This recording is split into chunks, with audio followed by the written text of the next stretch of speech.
Cigarette খাওয়া কি ইসলামের দৃষ্টিতে নিষিদ্ধ? এর কোনো শাস্তি আছে কিনা?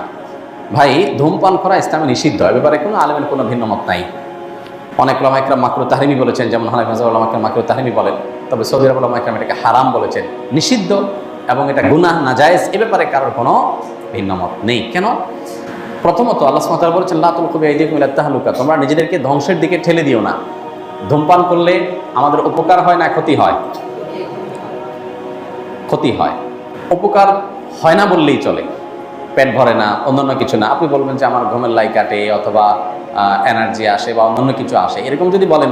মদ এবং জুয়া এগুলো সম্পর্কে আল্লাহ বলেছেন, ওয়া ইসমুহুমা আকবারু মিন নাফইহিমা, এগুলো লাভের চাইতে ক্ষতি বেশি। লাভ আপনাকে ঘুমাচ্ছেন, ভালো লাগলো, কিন্তু ক্ষতি হবে তার চাইতে বেশি। তো যে জিনিসটা খেলে পরিষ্কার ক্ষতি হবে, আপনার সুস্পষ্ট ক্ষতি সাধন হবে, জেনে শুনে সেরকম ক্ষতিকর জিনিস খাওয়া, যেটা আপনার স্বাস্থ্যকে ধ্বংস করবে, আপনাকে বিপদের দিকে ঠেলে দিবে, মৃত্যুর দিকে ঠেলে দিবে, ক্যান্সারের কারণ, সবচেয়ে বেশি ক্যান্সারের কারণ হয় এই ধূমপান। তো সেই জিনিসটা সেবন করা ইসলামে জায়েজ নাই, না জায়েজ, এটা একটা বিষয়।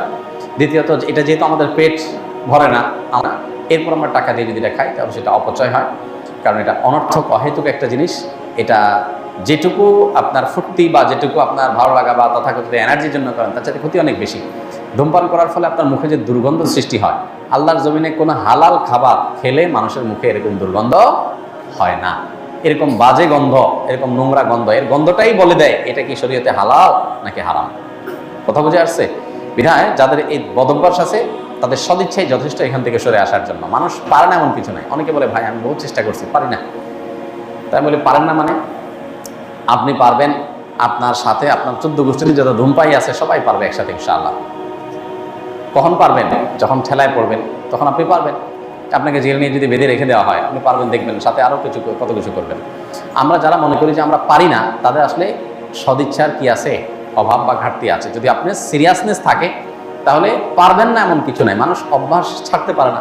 আপনি কি মরে যাবেন? এরকম করে বিষয়ে আপনি মরে যাবেন, একটু কষ্ট হবে। এইটু কষ্ট করা, নিজের বিরুদ্ধে সংগ্রাম করা, নিজেকে নিয়ন্ত্রণ করার মতো শক্তি সামর্থ্য যার নাই, এরকম একজন ঢিলা মানুষ, যার আত্মনিয়ন্ত্রণ নাই, নিজেকে কন্ট্রোল করতে পারে না, ডায়রিয়া রোগের মতো ঢিলা, ডাইরেক্ট হয়ে গেছে, যে তার মনে চায় আসে ওখানে কাইট হয়ে যায়, সে কিছু করতে পারে না, নিজেকে ধরে রাখতে পারে না।